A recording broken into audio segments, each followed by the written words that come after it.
오늘 우리 함께 읽으실 하나님의 말씀 창세기 22장 1절로부터 14절 말씀입니다.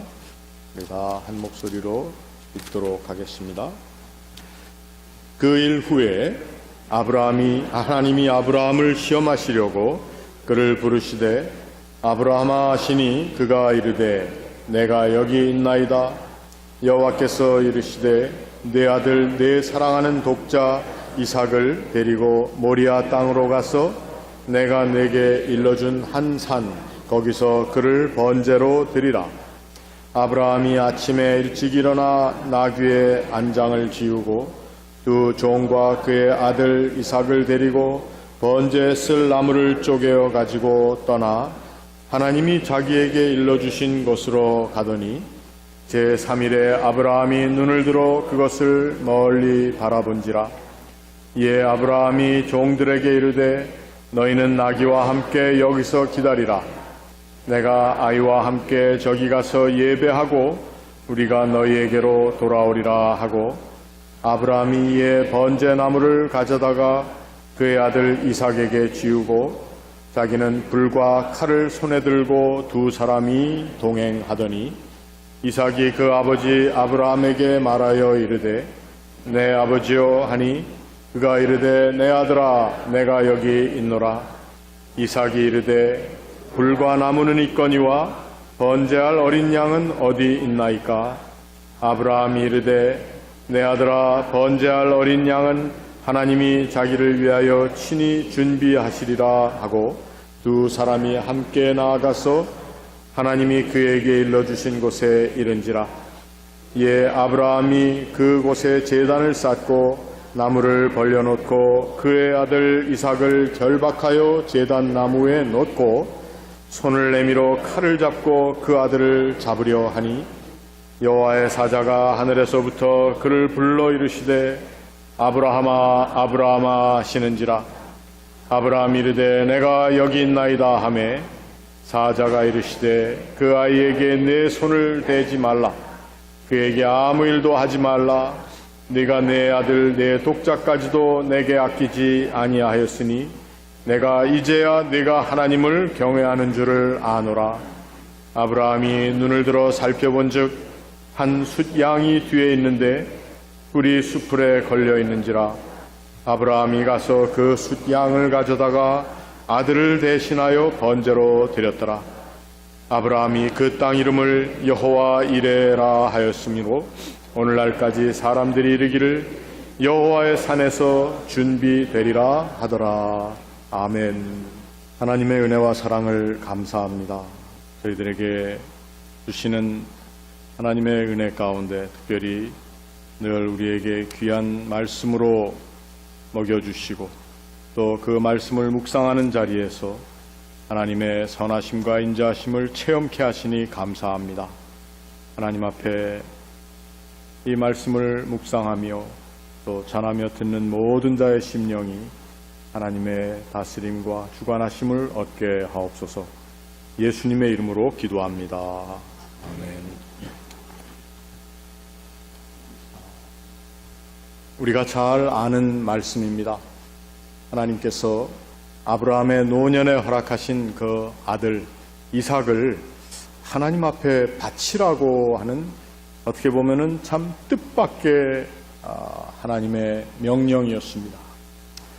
우리가 읽은 말씀을 쭉 보면은 이 말씀 가운데에는 몇 가지 우리가 질문해 볼 만한 질문들도 있는데 그 질문의 내용 중에 하나를 오늘은 우리가 하나님의 말씀 또 오늘 설교의 제목으로 삼았습니다.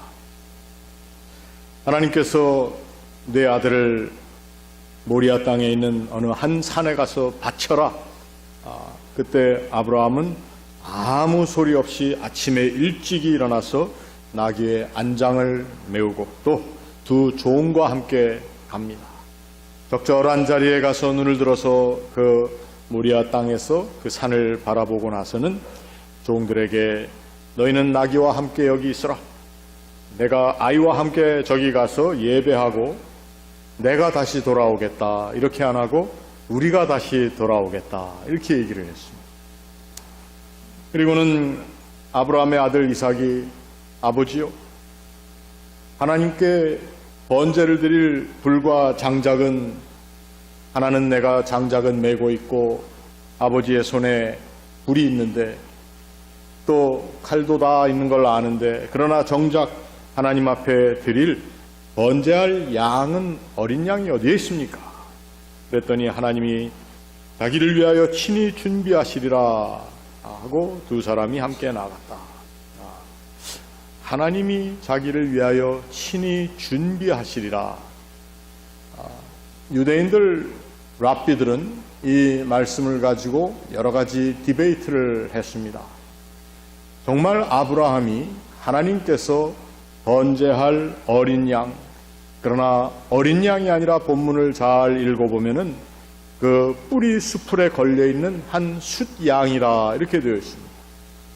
번제할 어린 양이 어디 있느냐 물어봤을 때 그것은 하나님께서 준비하실 것이다. 그래서 어떤 랍비들은 하나님이 준비한 것은 그 번제할 어린 양이 아니라 숫양이었기 때문에 이것은 다른 것이다. 그래서 아브라함은 하나님께서 그 아들을 죽이지 않을 계획을 세우셨다는 걸 알고 있지 않았다. 그래서 이것은 완전한 믿음의 행보였다. 그리고 순종의 행보였다.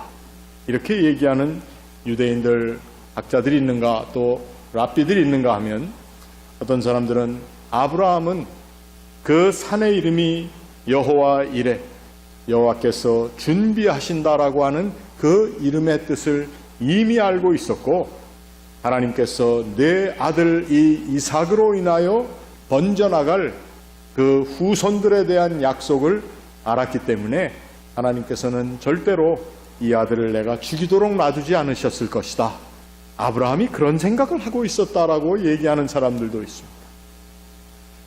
두 가지 이야기가 어떻게 보면은, 하나는 아브라함의 절대적인 순종에 대한 서포트를 하는가 하면, 또 하나는 아브라함이 신뢰하는 하나님께서 하시는 일에 대한 전적인 믿음에 대해서 얘기하고 있기 때문에 이 두 해석에 대해서 어느 것이 맞고 틀리다, 어떤 것이 정통이고 어떤 것이 비정통이다라고 얘기할 수는 없다고 생각을 합니다. 이 이야기 가운데 아브라함의 삶을 통해서 하나님께서 주시고자 하는, 하나님이 원하시는 것이 무엇인가를 우리가 안다면 그것은 두 가지가 다 맞습니다. 하나님을 향한 절대적인 신뢰, 순종, 이 두 가지를 우리들의 삶에, 우리들의 믿음의 행복 가운데 가지고 있어야 되지 않겠는가 하는 것입니다. 그런데 오늘 우리가 본문을 읽어보면서 제가 한 가지 마음에 질문을 하던 질문이 있는데, 그것은 바로 하나님의 음성으로, 곧 하나님의 사자의 목소리로 대변된 하나님의 말씀 가운데, 내가 내 아들 내 독자까지도 내게 아끼지 아니하였으니 12절에 내가 이제야 내가 하나님을 경외하는 줄을 알았노라, 이렇게 얘기하신 말씀입니다.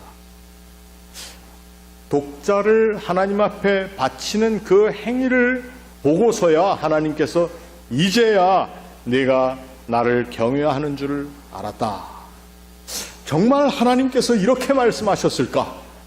하나님께서 아브라함을 향하여 가지셨던 마음이 이 이삭을 하나님 앞에 번제로 내어놓기 전에는 정말 하나님을 경외하는 줄을 하나님이 알지 못하셨을까? 왜 하나님께서는 아브라함이 자기의 아비의 집과 친족의 땅을 버리고, 그리고 하나님께서 확실하게 보여주지도 아니하신 장차 내가 보여줄 땅, 보여준 땅도 아니고 보여줄 땅으로 가라고 했을 때 모든 것을 챙겨서 떠난 그 아브라함의 믿음을 이야기하시면서 왜 하나님께서는 이제야 내가 하나님을 경외하는 줄, 나를 경외하는 줄을 아노라 하셨을까? 저는 이 말씀을 놓고 많은 고민을 설교 준비를 위해서 한 것이 아니고 삶 전체를 통해서 믿음의 행복 가운데 하나님께서 사람의 마음을 그렇게 모르셨을까? 아브라함의 헌신을, 아브라함의 결단을 그리고 그 가운데 있는 것을 하나님께서 모르셨을까? 그러나 여러분, 우리의 믿음의 행보라고 하는 것이 사실 어떤 때는 참 깊은 믿음, 우리의 헌신이라고 하는 것이 확실한 헌신, 또 우리가 얘기하는 우리의 하나님을 향한 결단이라고 하는 것이 어떤 때는 변치 않는, 흔들리지 않는 것일 수도 있지만 사실 어떤 때는 믿음의 결단 후에도 흔들림이 있고, 또 어떤 때는 그 흔들림 가운데 심지어는 범죄함도 있을 수 있는 것이 우리의 모습인 것은 사실입니다. 아브라함이 하나님으로부터 부름을 받은 그 이후에 그의 행적을 보면은 그도 역시 완전한 믿음의 소유자라고 할 수 없는 부분들이 다 등장하는 것이 사실입니다. 그런데 오늘 하나님께서 하신 말씀을 우리가 보면서, 그렇다면 하나님께서는 정말 우리 인간의 어떤 행위를 통해서 하나님께서 우리의 믿음이 온전한지, 또 우리의 믿음이 바르게 서 있는지를 그렇게 아시는 걸까 하는 질문을 해보게 된다는 것입니다. 내가 아끼지 아니하였으니 내가 이제야, 그 이제야라고 하는 말 자체가 정말 어떤 시간을 의미하는 하나님의 말씀인가, 이 고민을 해보게 되었습니다. 성경에는 이제야라고 하는 말과 함께 사람의 편에서 하나님 앞에 드리는 시간의 질문들이 있습니다. 그 시간의 질문들은 시편 기자들의, 특히 다윗의 탄원식 가운데 많이 등장하는 그 시간에 대한 질문입니다. 그것이 무엇인가 하면, 어느 때까지, 주여 어느 때까지 이렇게 하시겠습니까? 어느 때까지? 제가 언제까지 이 고통을 견뎌야 하겠습니까? 하나님께서 언제야 저의 이 억울한 것을 들어주시겠습니까? 라고 하는 탄원시에 나와 있는 시간에 대한 질문이 있다고 하는 것입니다. 그런데 탄원시를 읽어보게 되면 항상 주여 어느 때까지, 언제까지 제가, 이러한 말이 있는 것 같지만, 그 탄원시의 마지막 부분에 보면 항상, 그래서 주는 나를 도우시는 이시고 나를 구원하시는 이시고 내 원수 앞에서 보응하시는 이시기에 내가 주를 찬양하나이다. 탄원시의 모든 끝은 하나님을 향한 감사와 찬양, 그리고 하나님께서 나를 도우시는 그 역사에 대한 확신을 가지고 탄원시가 끝나고 있다는 것입니다. 그래서 시편 기자들이 이 탄원시에서 얘기하는 주여 어느 때까지라고 하는 when, until when, 이것은 사실 그 시간이 언제냐고 물어보는 질문은 아니라는 것입니다. 저는 그러한 맥락 가운데 오늘 하나님께서 말씀하신 이제야 내가 하나님을 경외하는 줄 내가 알았노라, 이제야라고 하는 표현을, 이걸 도대체 어떻게 이해할 것인가 많은 생각을 했는데, 성경 여러 곳에 보니까 이 이제야라고 하는, 또는 이제라고 표현된 히브리 말 아타라고 하는 말은, 이것은 그냥 시간을 지정하는 단어뿐만이 아니라 감탄을 얘기할 때 쓰는 말이기도 하다는 것을 알게 되었습니다. 감탄, 지금 이 자리, 여기에서 온전히, 이러한 표현이 함께 담겨 있는 것이 아타라고 하는 단어고, 그래서 가만 보니까 이 아타라는 단어는 우리말 전라도 사투리에도 있더라고요. 아따, 아따, 그 사람 참말로 아따, 감격의 표현입니다. 저는 그래서 이것을 정말 성서학자들이 이것을 다 제 의견을 지원해 줄지는 모르지만, 오늘 하나님께서 말씀하시는 이제라고 하는 표현이, 하나님께서 이 아브람이라고 하는 사람의 믿음을 전에는 몰랐었는데, 전에는 긴가민가 하셨는데 이제야라고 우리가 읽는다면은, 하나님은 어떤 사람의 행위의 드러남을 통해서 그 사람을 알고 계신 듯, 그러한 졸렬한 하나님으로 우리가 하나님을 이해하는 것이 아닌가 하는 그러한 생각을 하게 되었습니다. 우리의 부족한 모습에도 불구하고, 우리의 믿음 없는 자리에서의 우리의 삶의 모든 모습에도 불구하고 우리가 하나님을 기쁘시게 하는 일을 행한 어느 그 한순간 하나님께서는 그 자리를 우리로 하여금 하나님의 은혜를 깨닫게 해주시는 시간일 뿐만 아니라 하나님께서도 우리의 부족한 모습 가운데 드러난 믿음의 모습을 보고 감격하시는 자리가 아니겠는가. 하나님께서 우리의 믿음의 모습을 어느 순간순간 그저 우리가 하는 일, 우리의 행위의 근거에서 판단하시는, 또 그 판단을 하나님이 기대하고 계시는 분은 아니라고 하는 것입니다. 여러분과 저의 삶 가운데는 정말 외아들, 외동딸을 바치는 그러한 일 때문이 아니라 우리의 크고 작은 믿음의 모습 가운데 하나님께서 그래, 네가 나를 경외하는 줄을 정말 기쁨으로 알게 되었다라고 하는 하나님의 감격의 소리를 듣는 자리가 우리의 삶 가운데 많이 있어야 된다는 것입니다.